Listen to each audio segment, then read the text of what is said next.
ಎಲ್ರಿಗೂ ನಮಸ್ಕಾರ. ನಾನ್ ಮದನ್. ನನ್ನ ವಯಸ್ಸು 24. ನಾನು ಮೈಸೂರಿನ ಗಂಗೋತ್ರಿ ಕಾಲೇಜಿನಲ್ಲಿ ನನ್ನ LLBಯ 2ನೇ ವರ್ಷದ ಡಿಗ್ರಿಯಲ್ಲಿ ಓದುತ್ತಿದ್ದೇನೆ. ನಮ್ಮ ಮನೆಯಲ್ಲಿ ನಾನು, ಅಪ್ಪ, ಅಮ್ಮ 3 ಜನ ಇರೋದು. ಸ್ವಲ್ಪ ನಮ್ದು ಮಿಡಲ್ ಕ್ಲಾಸ್ ಫ್ಯಾಮಿಲಿ. ನನ್ನ ವಿದ್ಯಾಭ್ಯಾಸಕ್ಕಾಗಿ ಅಂತ ನಮ್ಮ ಅಪ್ಪ ಅಮ್ಮ ನಾನು ಮೈಸೂರಿನಲ್ಲಿ ಒಂದೇ ಒಂದ್ ಮನೆ ಮಾಡಿ ಅಲ್ಲೇ ಇದ್ದೆವು. ನನಗೆ ನಮ್ಮ ಅಪ್ಪ ಅಮ್ಮ ಒಂದು ಫೋನ್ ಕೊಡ್ಸಿದ್ರು. ಕರೋನಾ ಬಂದಿದ್ರಿಂದ ಆನ್ಲೈನ್ ಕ್ಲಾಸ್ಗೋಸ್ಕರ ಕೊಡ್ಸಿದ್ರು ಅಷ್ಟೇ. ನಾನು ಕ್ಲಾಸ್ ಮುಗಿದ ಮೇಲೆ ಸ್ವಲ್ಪ ಸೋಷಿಯಲ್ ಮೀಡಿಯಾನ ಯೂಸ್ ಮಾಡ್ತಿದ್ದೆ. ಅದರಲ್ಲಿ ಫೇಸ್ಬುಕ್, ಇನ್ಸ್ಟಾಗ್ರಾಮ್, ವಾಟ್ಸಪ್ ಎಲ್ಲಾನು ಬಳಸ್ತಿದ್ದೆ. ಆವಾಗ ಒಂದು ದಿನ ನಾನು ಆನ್ಲೈನ್ ಕ್ಲಾಸ್ ಅಟೆಂಡ್ ಮಾಡುವಾಗ ನನಗೆ ಒಂದು ಫ್ರೆಂಡ್ ನೋಟಿಫಿಕೇಶನ್ ಬಂತು. ನಾನು ಸ್ವೈಪ್ ಮಾಡಿ ಕ್ಲಾಸ್ ಅಟೆಂಡ್ ಮಾಡಿದ್ದೆ. ಆಮೇಲೆ ಕ್ಲಾಸ್ ಮುಗಿದ ಮೇಲೆ ಸ್ವಲ್ಪ ಹೊತ್ತು ರೆಸ್ಟ್ ಮಾಡಿ ಇನ್ಸ್ಟಾಗ್ರಾಮ್ ಓಪನ್ ಮಾಡಿದೆ. ಅಲ್ಲಿ ಒಂದು ಫ್ರೆಂಡ್ ರಿಕ್ವೆಸ್ಟ್ ಬಂದಿತ್ತು.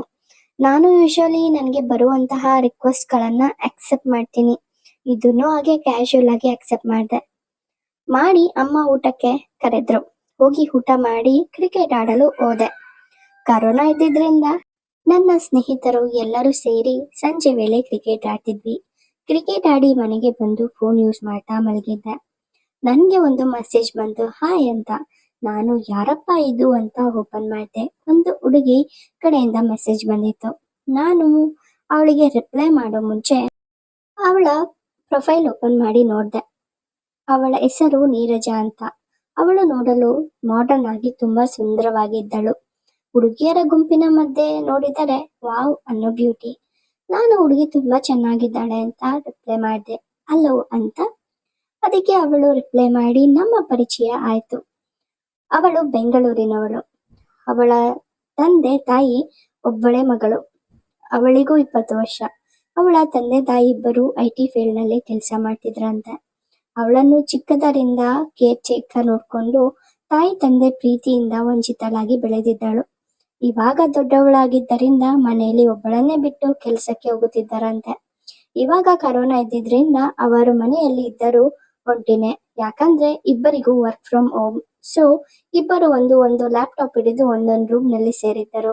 ಮನೆಯಲ್ಲಿ ಅವರು ಇದ್ದರೂ ಕೂಡ ನೀರಜ ಒಂಟಿನೇ. ಅವಳಿಗೆ ಬೇಕಿದ್ದು ಅವಳು ಕೇಳೋ ಮುಂಚೆನೆ ಅವಳ ಮುಂದೆ ಇರ್ತಿತ್ತು. ಆದರೆ ಅವಳ ಸಮಯ ಅಕ್ಕರೆ ಮಾತುಗಳಿಲ್ಲ. ಅವಳಿಗೆ ಎಲ್ಲವನ್ನು ಹೇಳಿಕೊಳ್ಳೋಕು ಕೂಡ ಯಾರು ಸಿಬ್ಲಿಂಗ್ಸ್ ಇರಲಿಲ್ಲ. ಕಾಲೇಜಲ್ಲಿ ಫ್ರೆಂಡ್ಸ್ ಇದ್ದರು. ಅವರ ಒಟ್ಟಿಗೆ ಸಮಯ ಕಳೆಯಲು ಲಾಕ್ಡೌನ್ ಬೇರೆ ಇತ್ತು. ಒಟ್ಟಿನಲ್ಲಿ ಅವಳು ಒಂಟಿತನ ಅನುಭವಿಸ್ತಿದ್ಲು. ಹಾಗಾಗಿ ಇನ್ಸ್ಟಾಗ್ರಾಮ್ ನಲ್ಲಿ ಸುಮ್ಮನೆ ಹೊಸಬರ ಜೊತೆ ಚಾಟ್ ಮಾಡುತ್ತಾ ತನ್ನ ಸಮಯವನ್ನು ಕಳೀತಿದ್ಲು. ಹಾಗೆ ನನಗೂ ಕೂಡ ಫ್ರೆಂಡ್ ರಿಕ್ವೆಸ್ಟ್ ಬಂದಿತ್ತು. ಅಲ್ಲಿಂದ ನನ್ನ ಅವಳ ಮೆಸೇಜ್ ಕತೆ ಶುರುವಾಯ್ತು. ಅವಳು ಯಾವುದೇ ಅನುಮಾನ ಅಂಜಿಕೆ ಇಲ್ಲದೆ ಎಲ್ಲವನ್ನು ಹೇಳಿಕೊಂಡಿದ್ದಳು. ನನಗೆ ಪಾಪ ಅನಿಸ್ತು. ಮೆಸೇಜ್ ಮಾಡಿದ ಮೊದಲ ದಿನವೇ ಅವಳು ಎಲ್ಲವನ್ನು ಹೇಳಿಕೊಂಡಿದ್ಲು. ಇದನ್ನು ಕೇಳಿ ನನಗೆ ಪಾಪ ಅನಿಸಿತ್ತು. ಆ ದಿನ ಚಾಟ್ ಮುಗಿಯಿತು. ನನಗೆ ಅವಳು ತುಂಬಾ ಇಂಟ್ರೆಸ್ಟಿಂಗ್ ಅನಿಸಿದಳು. ಅವತ್ತು ಗುಡ್ ನೈಟ್ ಒಟ್ಟಿಗೆ ನಮ್ಮ ಚಾಟ್ ಎಂಡ್ ಆಯ್ತು. ಅವತ್ತು ನಾನು ಮಲಗಿದ್ದು 12 ಆಗಿತ್ತು. ಬೆಳಿಗ್ಗೆ ಕ್ಲಾಸ್ ಇದ್ದಿದ್ರಿಂದ ಗುಡ್ ನೈಟ್ ಹೇಳಿ ಮಲಗಿದ್ದೆ. ಮಾರನೇ ದಿನ ಬೆಳಿಗ್ಗೆ ನಾನು ಎದ್ದೇಳುವ ಮುನ್ನವೇ ಗುಡ್ ಮಾರ್ನಿಂಗ್ ಅಂತ ಮೆಸೇಜ್ ಬಂದಿತ್ತು. ಹೀಗೆ ನಮ್ಮ ದಿನ ಶುರುವಾಗ್ತಿತ್ತು. ಮೊದಲು ಹೋಗಿ ಬನ್ನಿ ಅಂತ ಶುರುವಾಗಿದ್ದು ಮಧು ಅಂತ ಕರೆಯೋ ಮಟ್ಟಿಗೆ ಸಲುಗೆ ಬೆಳೆಯಿತು. ನಾವಿಬ್ಬರು ಒಂದು ದಿನ ಮೆಸೇಜ್ ಮಾಡಿಲ್ಲ ಅಂದ್ರೆ ಇರಲು ಕೂಡ ಆಗ್ತಿರ್ಲಿಲ್ಲ. ಅಷ್ಟು ಮಟ್ಟಿಗೆ ಇಬ್ಬರು ಹಚ್ಚಿಕೊಂಡಿದ್ದೆವು. ಆಮೇಲೆ ನಂಬರ್ ಎಕ್ಸ್ಚೇಂಜ್ ಆಗಿ ಫೋನ್ ಕಾಲ್ ನಲ್ಲಿ ಕೂಡ ಮಾತುಕತೆ ಶುರುವಾಯಿತು. ನನಗೆ ಗೊತ್ತಿಲ್ಲದ ಹಾಗೆ ಅವಳ ಮೇಲೆ ಫೀಲಿಂಗ್ಸ್ ಬೆಳೆಸಿಕೊಂಡಿದ್ದೆ. ಅವಳು ನಾನು ಅಂದ್ರೆ ಇಷ್ಟ ಅನ್ನೋ ಹಾಗೆ ಇದ್ಲು. ಅವಳ ಜೀವನದಲ್ಲಿ ಚಿಕ್ಕ ವಿಚಾರ ನಡೆದರೂ ಕೂಡ ನನ್ನ ಜೊತೆ ಶೇರ್ ಮಾಡ್ತಿದ್ಲು. ಆಮೇಲೆ ಲಾಕ್ಡೌನ್ ಮುಗಿಯಿತು. ಇಬ್ಬರಿಗೂ ಕಾಲೇಜ್ ಕೂಡ ಶುರುವಾಯಿತು. ನಮ್ ಕತೆ ಹೇಗೆ ಅಂದ್ರೆ ಕ್ಲಾಸ್ ಅಲ್ಲೇನೂ ಕೂತು ಮೆಸೇಜ್ ಮಾಡ್ತಿದ್ವಿ. ನಾವು ಎಲ್ಲದರ ವಿಚಾರನೂ ಕೂಡ ಮಾತಾಡ್ತಿದ್ವಿ. ಅವರ ಫ್ರೆಂಡ್ಸ್ ಲವ್ ಸ್ಟೋರಿ, ನನ್ನ ಫ್ರೆಂಡ್ ಲವ್ ಸ್ಟೋರಿ ಎಲ್ಲಾನು ಮಾತಾಡ್ತಿದ್ವಿ. ಒಂದು ದಿನ ಅವಳು ಕೇಳಿದ್ಲು, ನಿಮ್ಗೆ ಗರ್ಲ್ ಫ್ರೆಂಡ್ ಇಲ್ವಾ ಅಂತ. ನಾನು ಅವಳನ್ನು ರೇಗಿಸಲು ಇದ್ದಾಳೆ ಅಂತ ಅಂದಿದ್ದೆ. ಅದಕ್ಕೆ ಅವಳಿಗೆ ಬೇಜಾರಾಯ್ತು ಅನ್ಸುತ್ತೆ. ಅವಳು ಸರಿ ಅಂತ ಹೇಳಿ ನನ್ನ ಗರ್ಲ್ ಫ್ರೆಂಡ್ ಬಗ್ಗೆ ಕೇಳೋಕೆ ಶುರು ಮಾಡಿದ್ಲು. ನಾನು ಇಲ್ಲದೆ ಇರುವ ಗರ್ಲ್ ಫ್ರೆಂಡ್ ಬಗ್ಗೆ ಏನು ಅಂತ ಹೇಳ್ಬೇಕು. ಅವಳಿಗೆ ಉರ್ಸೋಕೆ ಅಂತ ಕತೆ ಕಟ್ಟಲು ಶುರು ಮಾಡಿದೆ. ಅವಳು ನನ್ಗಿಂತ ಚೆನ್ನಾಗಿದ್ದಾಳಾ, ಅವಳ ನಂಬರ್ ಕೊಡು ಅಂತೆಲ್ಲ ಕೇಳಿದ್ಲು. ನಾನು ಅದೆಲ್ಲ ಕೊಡೋಕ್ಕಾಗಲ್ಲ ಅಂತೆಲ್ಲ ಸತಾಯಿಸಿದೆ. ನನ್ನ ಇಮ್ಯಾಜಿನೇಷನ್ ನಲ್ಲಿ ಇರುವ ನನ್ನ ಗರ್ಲ್ ಫ್ರೆಂಡ್ ಬಗ್ಗೆ ತುಂಬಾ ಕಲರ್ಫುಲ್ ಆಗಿ ಎಕ್ಸ್ಪ್ಲೈನ್ ಮಾಡ್ತಿದ್ದೆ. ಅವಳು ಹುರ್ಕೊಂಡು ಸರಿಯಾಗಿ ಮೆಸೇಜ್ ಮಾಡೋದನ್ನ ನಿಲ್ಸಿದ್ಲು. ನಾನು ನನ್ನ ಮೇಲೆ ಎಷ್ಟು ಪೊಸೆಸಿವ್ನೆಸ್ ಇದೆ ಅಂದ್ಕೊಂಡೆ. ರಾತ್ರಿವರೆಗೂ ಸತಾಯಿಸಿ ಮಲಗುವ ಮುನ್ನ ಹೇಳಿದೆ, ನಾನು ನಿನ್ನನ್ನು ಕಾಡಿಸೋಕೆ ಹೇಳಿದ್ದು. ನನಗೆ ಗರ್ಲ್ ಫ್ರೆಂಡ್ ಇದ್ದಿದ್ರೆ ನಿನ್ ಜೊತೆ ಹೀಗೆ ಮಾತಾಡೋಕ್ಕೆ ಆಗ್ತಿತ್ತ ಅಂತ. ಅವಳು ಹ್ಞೂ ಅಂತ ಖುಷಿಯಾದ್ಲು. ಆ ಕಡೆಯಿಂದ ಬಂದ ಮೆಸೇಜ್ ನೋಡಿ ನನಗೆ ಶಾಕ್ ಆಯ್ತು.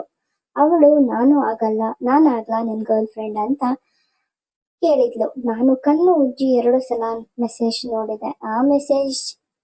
ಆಮೇಲೆ ನಾನು ತಮಾಷೆ ಮಾಡ್ತಿದ್ದಾಳೆ ಅಂತ ಜೋಕ್ ಮಾಡಬೇಡ ಅಂತ ಹೇಳ್ದೆ. ಅದಕ್ಕೆ ಅವಳು ಇಲ್ಲ, ನಾನು ಸೀರಿಯಸ್ ಆಗಿ ಹೇಳ್ತಿದ್ದೀನಿ, ಐ ಲವ್ ಯು ಅಂತ ಪ್ರಪೋಸ್ ಮಾಡಿಯೇ ಬಿಟ್ಲು. ನಾನು ರಿಪ್ಲೈ ಮಾಡೋದನ್ನ ನೋಡಿ ಅವಳೇ ಮಾತು ಮುಂದುವರಿಸಿದ್ಲು. ಎಷ್ಟೊಂದು ಜನರಿಗೆ ಮೆಸೇಜ್ ಮಾಡ್ತಿದ್ದೆ. ಎಲ್ಲರೂ ನಾನು ಒಂಟಿ ಹುಡುಗಿ ಅಂತ ತಿಳಿದು ಅಡ್ವಾಂಟೇಜ್ ತಗೋತಿದ್ರು. ಸೆಕ್ಸ್ ಬಗ್ಗೆ ಮಾತಾಡ್ತಿದ್ರು. ರೂಮ್ ಮಾಡ್ತೀನಿ ಬಾ ಹಾಗೆ ಹೀಗೆ ಅಂತ ನನಗೆ ರೆಸ್ಪೆಕ್ಟ್ ಕೊಡದೆ ಮಾತಾಡ್ತಿದ್ರು.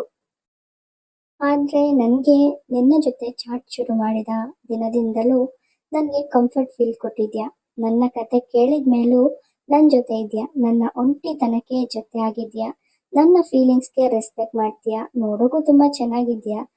ನಿನ್ನ 6'6" ಹೈಟು, ನಿನ್ನ ಸ್ಟ್ರಾಂಗ್ ಬಾಡಿ ಎಲ್ಲವೂ ನನಗೆ ಇಷ್ಟ. ಐ ಲವ್ ಯು ಮಧು ಅಂತ ಮೆಸೇಜ್ ಮಾಡಿದ್ಲು. ಆವಾಗ ನನಗೆ ಅವಳು ಸೀರಿಯಸ್ ಆಗಿದ್ದಾಳೆ ಅನಿಸ್ತು. ನಾನು ಅದಕ್ಕೆ ನನಗೂ ನೀನಂದ್ರೆ ಪ್ರಾಣ, ನೀನಿಲ್ಲದೆ ನನಗೂ ಇರಲು ಕಷ್ಟ. ಇದೆಲ್ಲ ನಿನ್ನ ಹತ್ರ ಹೇಳಿದ್ರೆ ನೀನನ್ನ ತಪ್ಪು ತಿಳ್ಕೊತೀಯ ಅಂತ ಸುಮ್ಮನಿದ್ದೆ. ಹಾಗೆ ನನ್ನ ಗರ್ಲ್ ಫ್ರೆಂಡ್ ಬಗ್ಗೆ ಇಮ್ಯಾಜಿನೇಷನಲ್ಲಿ ಎಕ್ಸ್ಪ್ಲೇನ್ ಮಾಡಿದ್ದು ಎಲ್ಲವೂ ನಿನ್ನ ಬಗ್ಗೆನೆ ಅಂತ ಹೇಳಿ ಲವ್ ಯು ಟು ಕಂದ ಅಂತ ರಿಪ್ಲೈ ಮಾಡಿದೆ. ಆ ಕಡೆಯಿಂದ ಕಣ್ಣಲ್ಲಿ ನೀರು ಬರುವ ಸಿಂಬಲ್ ಹಾಕಿದ್ಲು. ನನಗೆ ಅವಳು ಅಳುತ್ತಿದ್ದಾಳೆ ಅಂತ ಅರ್ಥ ಆಗಿ ಅವಳಿಗೆ ಫೋನ್ ಮಾಡಿದೆ. ಅವಳು ಅಳುತ್ತಿದ್ಲು. ಅವಳಿಗೆ ಮುದ್ದು ಮಾಡಿ ಸಮಾಧಾನ ಮಾಡಿ ಅವಳನ್ನು ಮಲಗಲು ಹೇಳಿ ನಾನು ಮಲ್ಕೊಂಡೆ. ನನಗೆ ಮೊದಲ ಪ್ರೀತಿ. ನನಗೆ ಏನೋ ಎಕ್ಸೈಟ್ಮೆಂಟ್, ಖುಷಿಗೆ ನಿದ್ದೆನೇ ಬರಲಿಲ್ಲ. ಅವಳನ್ನು ಎಷ್ಟು ಹೊತ್ತಿಗಾದ್ರೂ ನೋಡಿದ್ರೆ ಸಾಕು ಅನ್ನಿಸ್ತಿತ್ತು. ಅವಳು ನಾನು ನಿನ್ನ ನೋಡಲೇಬೇಕು ಬರ್ತೀನಿ ಅಂತ ಮೆಸೇಜ್ ಮಾಡಿದ್ಲು. ನನಗೂ ಅವಳನ್ನು ನೋಡಬೇಕು ಅಂತ ಅನಿಸಿ ಎಲ್ಲಿ ಮೀಟ್ ಮಾಡೋದು ಅಂತ ಕೆಲವೊಂದು ಡಿಸ್ಕಷನ್ ಆದಮೇಲೆ ಅವಳೇ ಮೈಸೂರಿಗೆ ಬರುವುದಾಗಿ ಡಿಸೈಡ್ ಆಯಿತು. ಅವಳು ನನಗೆ ನಿನ್ನ ನೋಡದೇ ಇರಲು ಆಗ್ತಿಲ್ಲ, ನಾಳೆನೇ ಬರ್ತೀನಿ, ಕಾಲೇಜ್ಗೆ ಹೋಗಲ್ಲ, ನೀನು ಹೋಗ್ಬೇಡ, ನಾನೇ ಮೈಸೂರಿಗೆ ಬರ್ತೀನಿ, ಹೇಗೆ ಬರುವುದು ಅಂತೆಲ್ಲ ಕೇಳ್ಕೊಂಡು ಬರೋಕ್ಕೆ ಡಿಸೈಡ್ ಆದ್ಲು. ಇಬ್ರಿಗೂ ಬೆಳಿಗ್ಗೆ ಒಬ್ರನ್ನೊಬ್ರು ಮೀಟ್ ಮಾಡೋ ಖುಷಿಗೆ ನಿದ್ದೆನೆ ಮಾಡೋಕೆ ಆಗಿರ್ಲಿಲ್ಲ. ನಾನು ಅವಳನ್ನ ಝೂಗೆ ಕರ್ಕೊಂಡು ಹೋಗೋಣ, ಅಲ್ಲಿ ಕೂತು ಮಾತನಾಡಲು ನಮ್ಗೆ ಸಮಯ ಹಾಗೆ ಫ್ರೀ ಇರುತ್ತೆ ಅಂತ ಅಲ್ಲಿಗೆ ಹೋಗಲು ನಿರ್ಧಾರ ಮಾಡ್ಕೊಂಡೆ. ಮಾನ್ಯ ದಿನ ಬೆಳಿಗ್ಗೆ ನಾನು ಬೇಗ ರೆಡಿಯಾಗಿ ನನ್ನ ಹತ್ರ ಇದ್ದ ಸ್ಕಾಲರ್ಶಿಪ್ ಅಮೌಂಟ್ನ ಇಟ್ಕೊಂಡು ಮನೆಯಲ್ಲಿ ಕಾಲೇಜ್ಗೆ ಹೋಗಿ ಬರೋದಾಗಿ ಹೇಳಿ ಒಂದು ಹೂಗುಚ್ಛ ಹಿಡಿದು ರೈಲ್ವೆ ಸ್ಟೇಷನ್ಗೆ ಹೋದೆ. ಅವಳು ಬೆಂಗಳೂರಿಂದ ಮೆಜೆಸ್ಟಿಕ್ಕಿಂದ ಬಂದಿದ್ಲು. ಟ್ರೈನ್ ಬಂತು. ಅವಳು ಸ್ಟೇಷನ್ನಿಂದ ಹೊರಗೆ ಬಂದಿದ್ದಳು. ನನಗೆ ಅವಳನ್ನು ಗುರುತು ಹಿಡಿಯಲು ಕಷ್ಟ ಆಗಲಿಲ್ಲ. ಅವಳು ಅವತ್ತು ನನಗೆ ಇಷ್ಟ ಅಂತ ಟ್ರೆಡಿಷನಲ್ ಆಗಿ ಚೂಡಿದಾರ್ ತೊಟ್ಟು ಲೈಟ್ ಆಗಿ ಮೇಕಪ್ ಮಾಡಿ ಫ್ರೀ ಹೇರ್ಸ್ ಬಿಟ್ಟು ತುಂಬಾ ಮುದ್ದಾಗಿ ಕಾಣಿಸ್ತಿದ್ಲು. ಅವಳು ನನ್ನ ನೋಡಿ ಸ್ಮೈಲ್ ಮಾಡಿ ಕೈ ಬೀಸಿ ಅಲ್ಲಿಂದನೇ ಓಡಿ ಬಂದು ನನ್ನನ್ನು 2 ಕೈಗಳಿಂದ ಕತ್ತನ್ನು ಬಳಸಿ ತಪ್ಪಿಕೊಂಡ್ಳು. ಅವಳ ಕಣ್ಣಲ್ಲಿ ನೀರು ಇತ್ತು. ನನಗೆ ಇದೆಲ್ಲ ಹೊಸದು. ನಾನು ಅವಳ ಬೆನ್ನನ್ನು ಸವರಿ ಸಮಾಧಾನ ಮಾಡಿ ಹೂಗುಚ್ಛ ಕೊಟ್ಟೆ. ಅವಳು ಅದನ್ನ ಪ್ರೀತಿಯಿಂದ ಸ್ವೀಕರಿಸಿದ್ಲು. ಇಬ್ರು ಅಲ್ಲಿಂದ ಬೈಕ್ ಹತ್ತಿ ಹೊರಟು ಮೈಸೂರು ಝೂ ಕಡೆ ಹೊರಟ್ವಿ. ಅಲ್ಲೇ ಪಕ್ಕದಲ್ಲಿದ್ದ ಒಂದು ರೆಸ್ಟೋರೆಂಟ್ ಅಲ್ಲಿ ತಿಂಡಿ ಮುಗಿಸಿ ಝೂಗೆ ಎಂಟ್ರಿ ಆದ್ವು. ಅಲ್ಲಿ ವಿಶ್ರಾಂತಿ ರೂಮ್ನಲ್ಲಿ ಕೂತು ಮಾತನಾಡಿ ಇಬ್ಬರು ಕೈ ಹಿಡಿದು ಝೂ ಫುಲ್ ಸುತ್ತಿ ಅಲ್ಲೇ ಊಟ ಮುಗಿಸಿ ನಾವು ಹೊರಗೆ ಬಂದಾಗ 3 ಗಂಟೆ ಆಗಿತ್ತು. ನಾವು ಇಬ್ಬರು ಖುಷಿಯಾಗಿ ಇದ್ದೆವು. ಫೋಟೋಸ್ ಎಲ್ಲನೂ ತಗೊಂಡು ಅವಳನ್ನು ರೈಲ್ವೆ ಸ್ಟೇಷನ್ಗೆ ಡ್ರಾಪ್ ಮಾಡಿ ನಾನೇ ಹೋಗಿ ಅವಳಿಗೆ ಟ್ರೈನ್ ಟಿಕೆಟ್ ತೆಗೆದು ಅವಳನ್ನು ಟ್ರೈನ್ ಹತ್ತಿಸಿ ಬಿಟ್ಟು ಬಂದೆ.